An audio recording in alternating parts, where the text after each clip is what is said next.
Iisang larawan ang pinipinta ng mga independent survey firm kaugnay sa approval at trust rating nitong si Marcos Jr. Mga kababayan, mula SWS, Pulse Asia hanggang Publicus, talagang wala na hong isasadsad. Dapang-dapa na ho ang political capital nitong si Marcos Jr. Mula -3 dyan sa SWS, tapos biglang lumabas ang Pulse Asia, -15 naman ho. Ngayon naman, Publicus, -27 ang approval at trust rating nitong si Marcos Jr. Pero bago yan, isang like at isang subscribe. Masaya na ho tayo dyan, at sa mga gusto sumali sa ating community, yung join button nandyan lang ho sa baba. At dito sa video na to, panigurado mag-aalburuto na naman ho sa galit itong si Auntie Claire dito sa pagpapaliwanag nitong si Prof. Malutigi. Kung bakit ganito ang nagiging resulta ng mga independent survey firm. Importante ho yun, hindi ho isang survey firm to.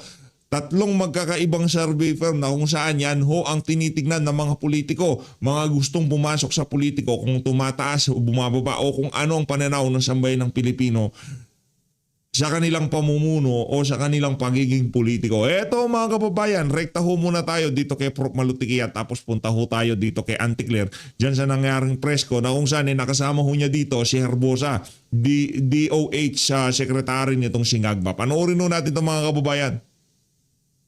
Let's try that again. Good morning. Good morning, Yan.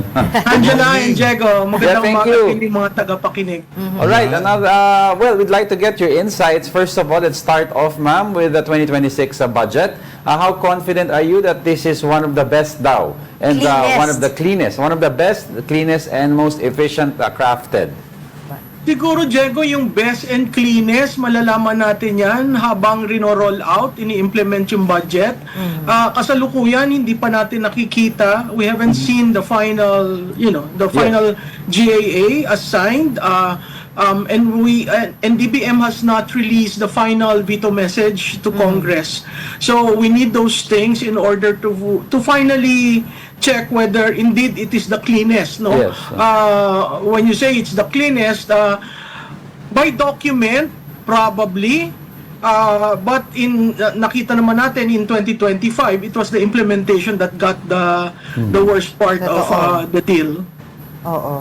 Okay, so ang pinag-uusapan dito talaga yung unprogrammed funds na for others, yung critics na nagsasabi, pampalubag loob lang daw, no? Because anything under any form of unprogrammed funds or appropriations ay unconstitutional. So si Congressman Erice is going to challenge it before the Supreme Court. What do you have to say to that? I agree with Congressman Erice. Finally, let's put to stop the legislation of unprogrammed appropriations. Ano ba yung unprogrammed appropriations? Ito ay walang revenue measure. Tatandaan natin, ang budget natin is 6.8 trillion. Ang revenue na magpopondo dito ay 5.26 trillion. So may kakulangan. So paano mo mapupuno yung unprogram kung ang revenue measures mo ay ganoon, no? Pangalawa, ang program rini-release lamang kung napopondohan. Yes. Wala namang certification from the Treasury na nagsasabi ito ang katapat na pondo niyan. So nag-agree ako doon sa pag-test nung unprogram. Nagsimula ang program ng 1989, nung panahon ni Presidente Cory Aquino. Napakaliit lamang noon. Pero lumaki at lumala ito nung 2025.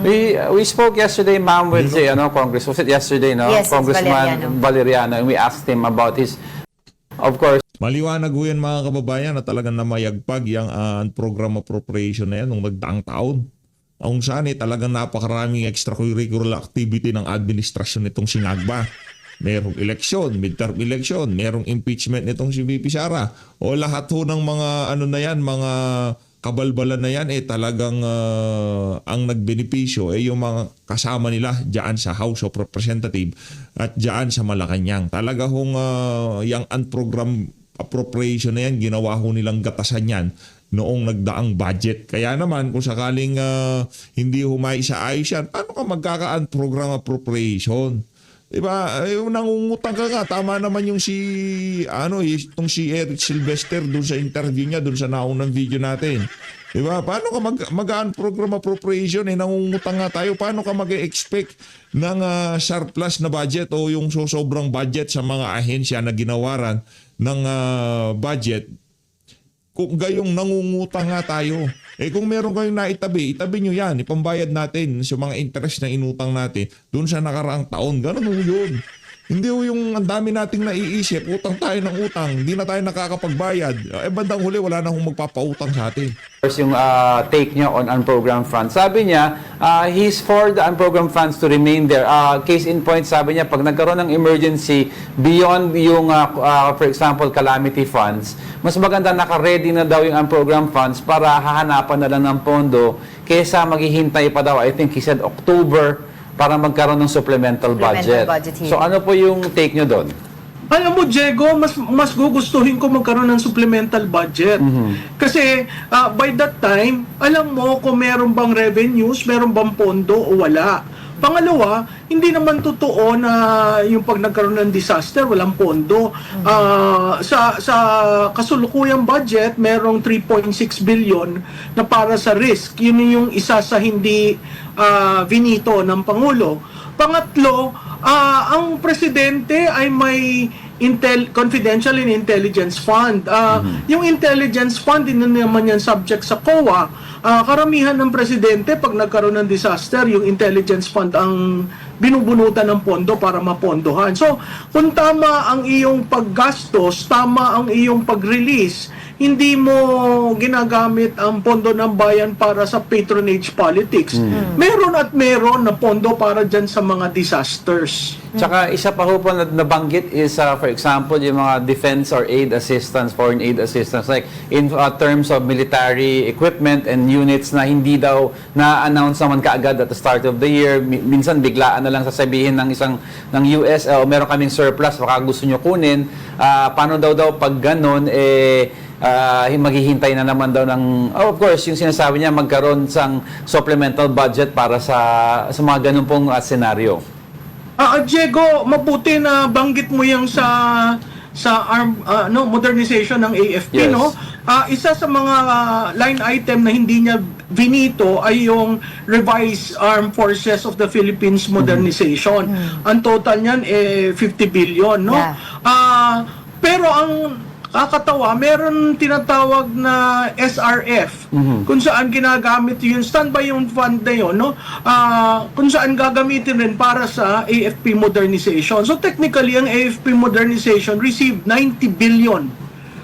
So hindi totoo yan sinasabi ni Congressman Valeroso, baka hindi niya alam ang pahina ng budget at kung paano nagawa yon, dahil meron na pondo para doon, no? Ang nalulungkot lamang ako, at ito ay minention ni Senator Gatchalian kahapon, dalawang line items para sa foreign assisted projects kinancel. Yun ay pambayad sa utang natin sa dalawang Japanese companies na kailangan bayaran, utang yun no? Yes. Hindi ko alam kung polisiya ng gobyerno na hindi na tayo magbabayad ng utang. Masama yun kasi kaya nung sinimulan ko may budget, may revenue, may kakulangan, which means uutang tayo. Yes. So kung yung dalawang item na yon na vinito ay kasama sa veto ay hindi mare-restore o hindi Mabibigyan ng pondo. papaltan, i-bypass yung veto ng Kongreso, lalabas na meron tayong kinautangan na hindi natin mababayaran. Ang alarming doon, no? Parang wala na ang build better more. Bakit? Kasi alam mo, ang infrastructure is multiplier effect yan. Yeah. So kung yung foreign assisted projects, ilan lamang yung inaprubahan, pa-delay yung mga nasimulan na hindi matatapos by the end of his term, na kailangang ayusin ng susunod na administration. Kasi tinan mo yung subway, yung North Rail. Yes, so lahat yan nakaambang gumagalaw, pero pag nawala ng pondo, titigil. Paano yung commitment natin sa international community? Right. And yun nga po, ang isang concern nga din po ni Senator Win Gatchalian dyan ay makamalaman nga daw ng buong mundo that we have already promised pero di natin yun tinupad. So I was wondering, ma'am, no, kung ito po ay binitol nga ng Pangulong Bongbong Marcos, ibig sabihin po ba hindi ito kasama sa kanyang mga priority list? At hindi niya Oo, po... lumalabas ganun, Angela, no, na grabe, no? iba yung priority niya, kaya nga ang sabi ko, babalik ko. Priority ho kasi niya magnakaw eh. Ngayon nagtataka siya bakit sumadsad ang kanyang approval at trust rating. O dahil ho yan dyan. Di ba, kahit sabihin mo na hindi naman sa akin naumpisahan niya sa panahon ni Digong, yun lamang pagpapatuloy mo ng mga naumpisahan niya na yan ni Digong, napakalaking bagay at tatanawin niya na utang na loob ng sambayan ng Pilipino. Di ba, yung binoto namin nagtrabaho. Di ba, lahat ng inumpisahan ni Digong, talagang ika nga para naman sa taong bayan, tinapos niya. Kaya dapat yung kredito, bigyan din siya. Ang nangyari ho, pagka naumpisahan ng administrasyon ni dating Pangulong Rodrigo Duterte, itong bangag na presidente na to, kung pwedeng itigil, lahat to ititigil. Di ba, yung Mindanao Rail, tinigil yan dahil hindi nga naman sila kumita. Pagdating gusto ho nila lahat ng bagay na pagkakakitahan na habang nasa pwesto sila, dapat pagkakitahan itong mga siraulo. Uli tayo sa NEP, titingnan natin yung GAA na napasa, na iba ba yung direksyon? Kasi lumaki na naman yung dun sa mga tinatawag na soft pork, yung mga AIX, di ba? Tupad, lumaki yan, MAIF, kaya kung titingnan mo dun sa breakdown, number 1 ang education sa 1.7 trillion, the biggest, pero kung titingnan mo, ano ba ang nagawa last year ng sector na yan, 22 school buildings. So sabi ko nga, kung gagamitin talaga ng maayos yung 1.7 trillion, apart from the salaries and benefits, no, apart from the feeding program na nakasama doon, siguro kailangan natin mag-produce ng 10 classrooms per month para makuha natin yung 120,000 Yes, by the year. Ang kakulangan natin ay 170. Right. So, is the 1.7 trillion really protected that we can implement this? Kasi compared dun sa flood control projects, lahat yun nakikita eh. Yeah. Pag nagbabaha, nakikita natin kung saan. Ang school building project, hindi natin nakikita. Makikita lamang yon nung mga residente dun sa lugar na yon na, oy, nagkaroon kami ng bagong school building. So, kaya kailangan ang taong bayan patuloy ang engagement, pagtingin dun sa rollout ng budget kasi dun lumalabas yung mga problema. Exactly. Sa usapin naman po, ma'am, about yung, of course, medyo controversial about guarantee letters. When you ask them, parang they don't know po kung ano yung final implementing rules and regulations ito. Kasi guarantee letters, wala na daw, pero hindi daw nila mapipigilan kung may recommendation letter. Pero ang point kasi nito, yung budget ng hospital na eh. So parang discretion dapat ng hospital na lang. So pag lumalabas ng recommendation, baka i-prioritize ng hospital, uy, ito, recommend ni congressman to. Diego, alam mo, totoo yung sinasabi mo kasi sa implementasyon, kunyari mahirap ka, pumasok ka sa government hospitals, pagkatapos nagpa-opera ka o kung ano, hindi mo kayang bayaran, usually guarantee letter eh. Yes. Iba pa yung may rekomendasyon ang congressman, magpapa-check up ito, i-deduct mo sa pondo ko. Yes. So napaka-labo pa kung paano i-implement yung walang guarantee letter. Siguro tingnan natin kasi nakagawian na yan ng Kongreso na may guarantee letter para sa isang constituent bago pa matanggap. Ngayon, kung ikaw ay nandun na sa system at hindi ka makapagbayad, ang hihingan ni Juan de la Cruz ay ang politiko nila. Yes. So babalik na naman tayo dun sa guarantee letter. Oo, No? But, eh. structurally, maraming kailangan i-reform dito sa implementation ng malinis na budget. Ang problema, wala namang implementing rules and regulation. Kahit yun dun sa AFP modernization, hindi nila Yes. sinama yung ano ba yung purchase natin? Ano ba ang priority natin? Wala, hindi nakalakip. Kaya sabi ko nga, the sooner na ma-print yung GAA at mailabas yung veto message, mas maayos para sa advocates na matingnan talaga. Oo, Tama ka, kasi- dugto ko lang konti, no? Tama ka doon, ma'am, yung sinabi niya about yung defense, no? Hindi naka-define kung ano yung track na tatahakin ng AFP in terms of how will they modernize sa Navy, sa Air Force, or sa ground. Very similar po, ma'am, sa flood control na wala rin master plan yung sinusundan. If you look at the budget, there is no definite guide on how the Philippines is to progress. Parang every year, bahala na, case to case na lang. Yeah. Ay sinusuyod ko nga yung special provisions, wala akong makita eh. Kaya sabi ko, nako, siguro depende ito sa ahensya.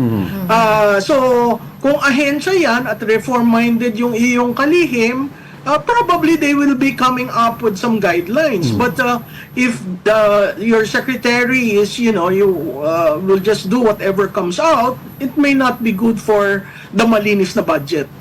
Doon po kasi dugtong ko lang din po doon sa pinag-uusapan nyo kanina na guarantee letter. Nakalagay po kasi doon sa budget when they are crafting it, there's no specific prohibition pagdating nga po sa guarantee letter. Pero may nung nakalagay naman doon sa mga anti-EPAL campaign na sa distribution ng mga ayuda, bawal na mga politiko doon, no? Bawal na yung mga presence sila, etc. But do you think, kasi they can always do that naman eh. Kasi, di ba? Parang kumbaga, kung words lang naman ang pag-uusapan, I believe they are very capable of thinking of the words. So do you think na they are trying to hide from technicality by not putting it specifically in the prohibition doon sa kanilang when crafting the budget pagdating sa guarantee letter? Well, clearly, the point that such items are not declared in the budget, that is already contrary to transparency, no? Kasi the most important law that Congress passes is the GAA. So lahat yan sinusuyod. So yung tanong mo, Angela, oo, may problema tayo doon dahil hindi alam. At pag hindi alam at hindi klarado, subject yan sa interpretation ng kung sino-sino. Yeah, exactly. Of course, no, yung kanina pinag-uusapan natin ang program appropriations. Yun po yung mga na-veto lamang ni Pangulong Bongbong Marcos, and these are yung mga kumbaga budget na wala pa naman talagang funding, no, like what you said earlier.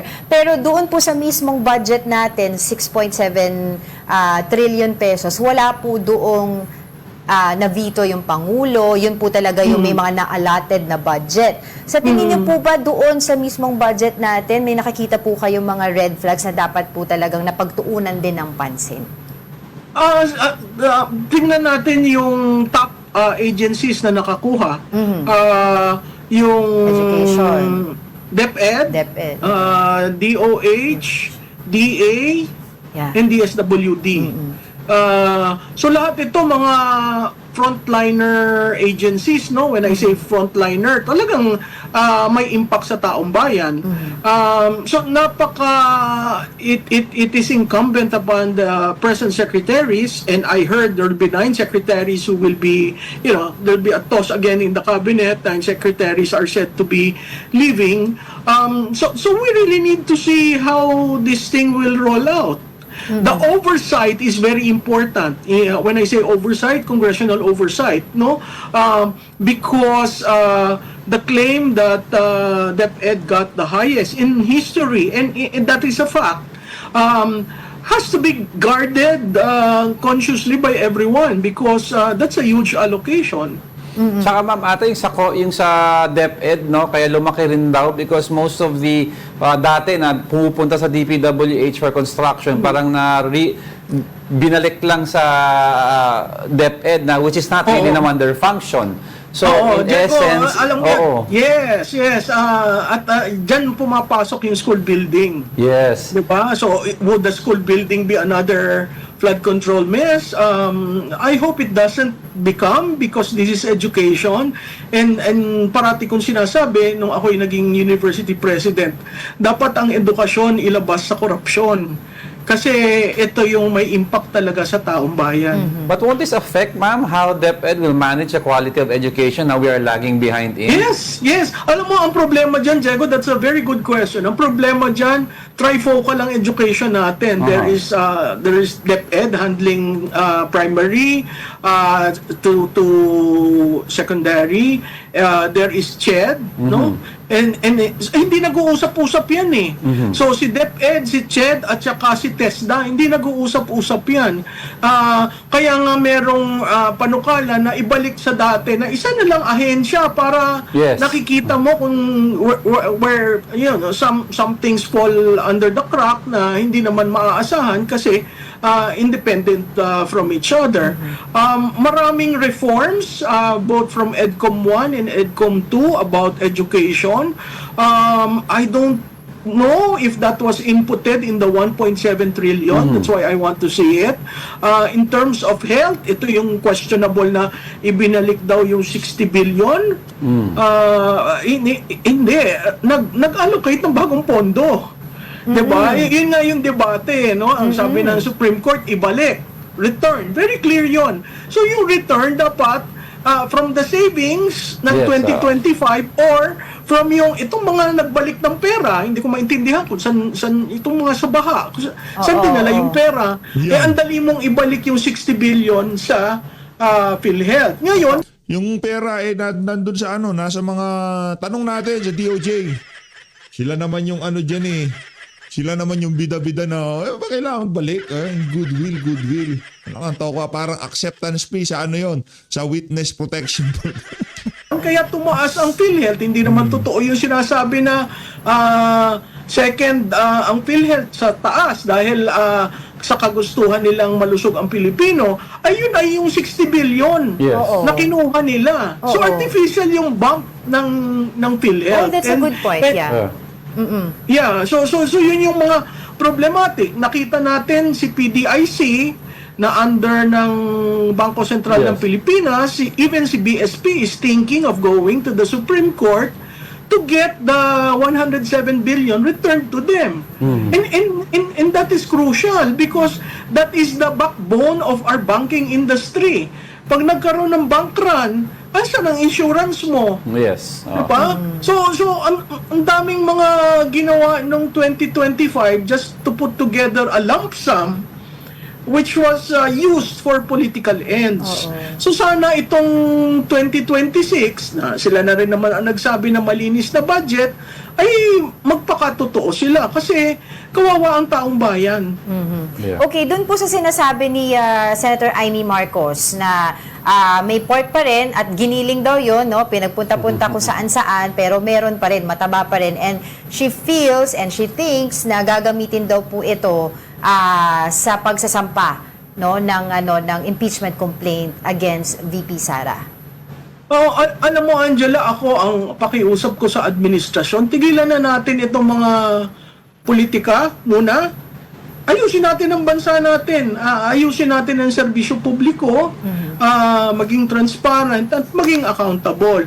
Pero nag-agree ako dun kay Senator Marcos, no? Talagang giniling. Sa liit, hindi mo na alam kung anong uring pork yun. Alam natin, may soft pork, may hard pork. Yeah. Ang unprogrammed appropriation, tinatawag na nila ngayon as shadow pork. No? Lahat naman yan, inalis ng Supreme Court. So, pag giniling, hindi masyadong tinitingnan ng tao kasi maliit yung sum compared sa lump sum. Yes. Kaya yun ang nakakatakot kasi kung gaano kapino ang giling, ganun ang kawalang accountability. Oo. Mabilis na lang po, ma'am, kasi yung isa pa pong issue dito, yung allocables. Gusto po nila sana mapublicize itong allocables ng DPWH and of course ng senators and congressmen. Unfortunately, hindi daw. But according to Congressman Valeriano yesterday, sabi niya, it's available naman. Anytime if you need it, you can just get the document. Is that really true? Ay, hindi yan totoo ha. Yun nga ang little committee, hanggang ngayon, hindi nila pinapresent yung Small dokumento committee, eh. oo. Yung pang allocables. Alam mo, yung Napakasinungaling ho talaga ng ng anong pa bang aasahan natin sa mga mga sinungaling ho talaga yan. Small committee yan, tagal na nating hinihintay na mailabas yung records yun. Hanggang sa mga panahon na to, hindi pa rin nailalabas. Tapos yung pa mga record na sinasabi nila na yan, lokable na lokable. Kabols, tulad rin ng Little Committee. Kaya nila ayaw ilabas kasi yung Doon magkakaalaman proponent. Oo. 'Di ba? Doon sa Little Committee may proponent. Nakita natin kung sinabi ni Congressman Toby Chanco, ito malalaki. Doon sa allocables, hindi naman pantay-pantay yun eh, hindi equitable. Yeah. Kaya nga ako, parati kong sinasabi doon sa mga kaibigan natin sa Kongreso, siguro napapanahon na gumawa kayo ng formula. Oo. Kung ini-insist nyo parating may pork barrel at sinabi na ng saligang batas, bawal yan, gumawa kayo ng formula Right. na probably iti-take into consideration mo yung population, land area, di ba? Yeah. Meron naman tayo niyan sa Internal Revenue Allotment. Meron population, land area, at saka yung common, equitable. So, gumawa tayo ng formula para kahit yung mga pork, may formula na ilalagay sa GAA. Or, the other option is really pass an infrastructure budget with a term of 3 years. So that, lahat ng infrastructure, ilagay mo na doon.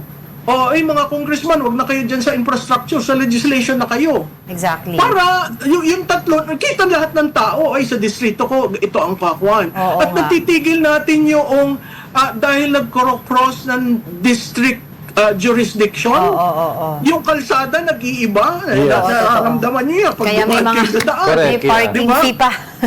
Oo, di ba? Kaya, siguro, napapanahon na, kasi hindi naman natin sila Okay, nawala. Ay na, nawala na ho itong si Prof. Malutigi. Ang bottom line ho dito, kahit ano pang yung sinasabing commitment ng administrasyon sa sambayan ng Pilipino na itong budget na to, hindi na to kagaya ng ibang mga budget na kung saan napakaraming kakurakutan na nakatago. Dito, talagang hindi lang ho sila mga sinungaling. Talagang dito sa budget na to, wala hong kaibahan to sa 2023, 2024, 2025 national budget. Dito natin makikita mga kababayan ang kaibahan ng administrasyon nitong si dating Pangulong Rodrigo Duterte dito sa administrasyon nitong si Marcos Jr. Wala hong mga ganitong pag-uusap nung panahon nitong si dating Pangulong Rodrigo Duterte dahil behave ang mga congressman nung mga panahon na yun. Kaya nga, ito yung kumbaga ito yung pinaka nila eh. Kumbaga, dito ho talaga sila ginantihan ho nila. Lahat ng pwede nilang nakawin, lahat ng pwede nilang makamkam sa kaban ng sambayanan, ginawa ho nila sa nakalipas na 3 taon. Kaya naman, hanggat maaari, sana sa lalong madaling panahon matanggal na tong si Marcos Jr. sa pamamagitan ng impeachment o naisipan niya nag-resign siya, pinaupo itong si VP Sara. Hindi ho natin alam. Pero yun ang ating pinapanalangin sa mga susunod na panahon. Na sana itong si VP Sara na ang uupo dyan sa Malacanang. Para kahit papaano, maibsan yung paghihirap na ginawa ng administrasyon itong si Marcos Jr. sa sambayan ng Pilipino. Rekta ko tayo dito kay Auntie Claire. Ito, kay Herbosa. Game. Last the question, Ivan Mayrina, GMA7. Secretary, you mentioned you were happy about Section 19. Dahil bago ho ito, pre-Section 19, what was your experience as Secretary? And then how do you intend moving forward to insulate the DOH and follow this Section 19? Since it only says that politicians are not allowed to be involved in the distribution, but that doesn't prevent them from writing you request letters or whatever letter, hindi lang tawag siguro guarantee letter. Yeah. My thinking is that with the zero balance billing policy, there is less need to go to an elected official for healthcare. That's the concept of the executive department saying na we will provide the assistance. You give the money and we will provide the healthcare. So gusto mong magpa-opera sa heart center, we will help you get admitted in a heart center and be operated on kung kailangan ng operation. So there is no need to go to an elected official if you have a medical problem. If you have a medical problem, you go to a government hospital and the government personnel there will take care of you. So, again, kung halimbawa ho, tumawag si Kong, tumawag si Senador, tumawag ko si kung sino, si Gob, si Mayor, are you going to take a different stance and just tell them na may zero balance billing na tayo, No, what we will do is to help their patient. If they have a patient that requires patient navigation. So you're now going towards what is called patient navigation. And I need the media's help because the healthcare is very complex. Pag kayo nagkasakit, di nyo alam kung saan pupunta eh. Di ba? Kung may condition ka, masakit ang buto mo, balakang mo, may kidney, you don't know where to go. So, some of these people, ang kilala nila is the elected official. So they go to the elected official. So I'm trying to change that with my Public Health Promotion Bureau to try to inform people. May show nga ako eh. Every Saturday, I talk to the people to explain about diseases. If people know how to get healthcare, they wouldn't go to an elected official. They would go straight to the doctor. They would go straight to a Buka Center, straight to a DOH hospital, straight to the heart center. So, ang key is I think our problem is health literacy. Many of the Filipino people do not know what to do when they get help. So the primary care program of PhilHealth is a very important method kasi ang magna-navigate sa'yo is your primary care physician. The primary that's universal health coverage. Wala ka nang iisipin, hindi ka na kailangan pumunta sa politiko or some other person for assistance. Sec, panghuli na lang po. Mawawala na ho ba mga malasakit centers? Batas din yan eh. Batas din yan that was also created by law that consolidated. Mari-repurpose siguro siya. I think what's going to happen is it will be our area where we can do patient navigation. Hanggat maaari ho talaga kung pwedeng tanggalin ang legasiya na kung saan sa 2028 hindi na pwedeng ibida ng mga kandidato na ating susuportahan kagaya ng malasakit center na yan. Kilala nyo naman no? 'Di ba kung sino talaga ang nagmalasakit kung bakit meron tayong malasakit center. Walang iba kundi ang si Senator Christopher Bongo. At isa din sa mga matutunog na pwedeng maging makatandem nitong si BP Sara sa 2020. Pwede, 'di ba? Ngayon, itong malasakit na to, malasakit center na to, tinatrabaho na rin ho para matanggal na yan sa kaisipan ng ating mga kababayan. Ang maibida, yung zero billing nitong si Bangag. Ang nasa malasakit center by law are PhilHealth, nandoon ang PhilHealth. So malalaman mo kung magkano makukuha mo sa PhilHealth. Number 2, DOH. So malalaman mo kung anong makukuha mo MAIP. So you can still go to a malasakit center to get the MAIPIP. And number 3, DSWD. Yung DSWD, nagbibigay yun ng AIX. Yung AIX, binibigay yun kasi hindi namin masagot yung pamasahe noong pamilya pauwi dun sa barangay nila. Kung kailangan nilang pamasahe, libre nga sila, zero balance, but the DOH cannot pay for your taxi or your ride home. So ang tumutulong doon, DSWD.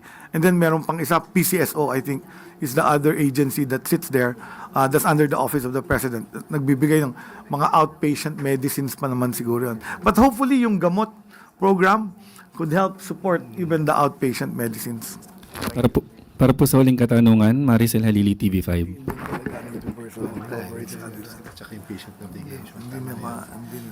Hi sir, Secretary, yung sa akin para for the record lang po. About the super flu, the DOH does not find it concerning. Question, Yusek. Thank you very much. Secretary Ted Herbosa and PhilHealth President and CEO Dr. Edwin Mercado. Papasalamatan din po natin. Nandito po si Dr. Ana Renolayan, ASEC, of course, Dr. Albert Domingo, and Director Tina Marasigan. Thank you very much po. Thank you very much, Yusek. Maraming salamat po. Okay. Thank you. Salamat sa inyo. Zero balance na. Huwag niyo nang problemahin yung GL. Yan yung yan yung gagamitin nilang pangampanya sa 2020. Zero balance. Kaso ang problema, pagka nagpunta ka ng hospital, hindi lahat. Tipong bibida kayo ng bibida ng zero balance, pero pagdating sa hospital ng ating mga kababayan, hinihingan sila ng ganito, hinihingan sila ng ganyan. Diyan napapasok yung mga politiko. At bago tayo magtapos, Masyadong sikat yung GL. PNP at DILG tiniyak na puspusan ang preparasyon para sa pista ng Poong Nazareno. Alinsunod sa direktiba ni Pangulong Ferdinand R. Marcos Jr. na panatilihing payapa at makabuluhan ang idaraos na traslasyon, nakaalerto ang puwersa ng PNP, DILG at ibang ahensya ng gobyerno upang siguruhin ang kaligtasan ng mga dadalo sa nasabing kaganapan. Ayon sa tala ng pulisya, aabot sa 18,212 uniformed personnel ang idideploy sa mga lokasyon. Ayun na nga mga kababayan, dito na una tatapusin ang ating reaction video. Nakita nyo na ho si Auntie Claire. As usual, wala na naman hong matinong sasabihin tong hali na to. Maraming salamat ho sa pag-support sa PH Update. Mag-ingat ho kayo lahat. Natin Pilipinas.